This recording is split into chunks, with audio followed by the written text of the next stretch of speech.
We're here with Lauren today to show you how to break in your pointe shoes. Always remember, when you're breaking in the shoes, you need to have the padding that you're going to use when you're wearing the pointe shoes. And we'll start off with having the heel of the shoe peeled back. So Lauren, just pop the ouch pouch on there. Okay, and then slide that on.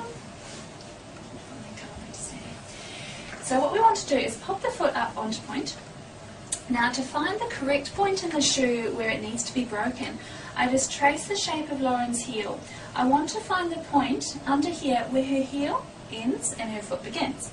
So I take one finger under here. I then find the corresponding point of the shoe. So I just pop my thumb in on there. Just pop your foot out of the shoe there. Yep, that's it.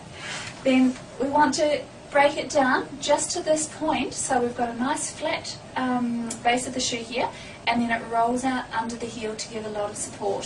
So all I do is keep an eye on that point, turn the shoe over, and then very, very gently initially I'll press down and actually roll through the heel. Now you will feel a little bit of a cracking sensation, and you'll hear the glue separating a little here. I then turn the shoe over and again massage the heel of the shoe to create a nice rounded line through the heel.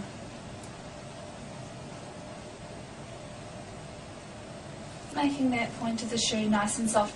This also means that when you're working in the shoe, you will work it more where it's meant to be broken in rather than breaking any further down, which you'll lose support. So Lauren, pop that one back on.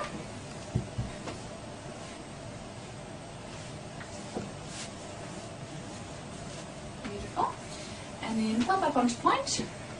Okay, and then you'll see now she has a lovely shape to the back of the shoe here, and this feels very nice and safe and secure if you want to go up onto pointe.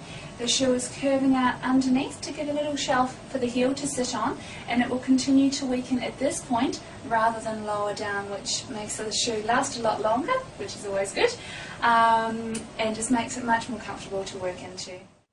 Now, just to show you what it's like without the shoe broken in as a bit of a contrast, and just pop that one on.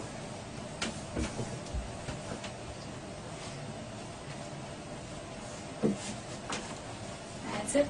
And pop up onto pointe.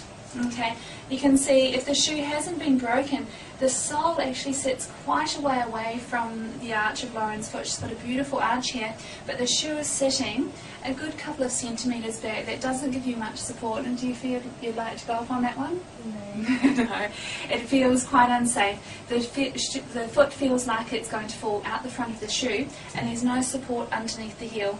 Also, if Lauren dances on this, chances are it'll break down in the middle of the shoe, and so she'll need to buy new shoes more quickly. Okay, come down here. Now we also want to break in the demi-pointe of the shoe. So I'll take this one.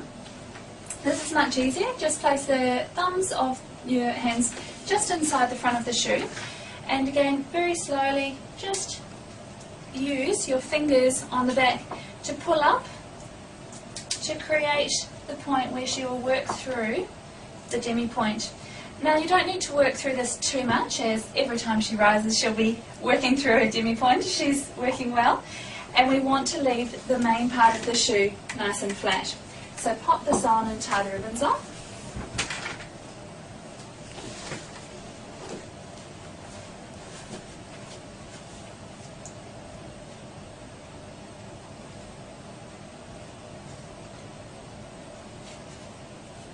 You always want to make sure that you tie your knot back behind this middle ankle bone. There's a nice little natural groove for it to slide into there. And tuck the ribbons away nicely.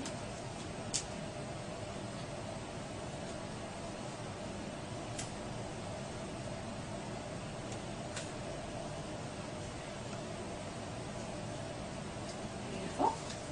Okay, now come up into standing.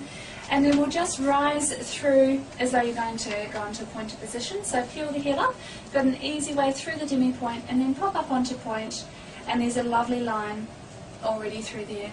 Now just support yourself and take your weight up onto pointe. I'm taking up. So you can see, first time up in these shoes, and she's got a lovely line underneath, lovely line of point through here, and she's very nice and stable. Okay, come back down, place your foot, and come down through the demi-point, working down. So always, before you start working in these shoes, just do a few rises through the foot, working through the base of the shoe, softening in those curves you've already created.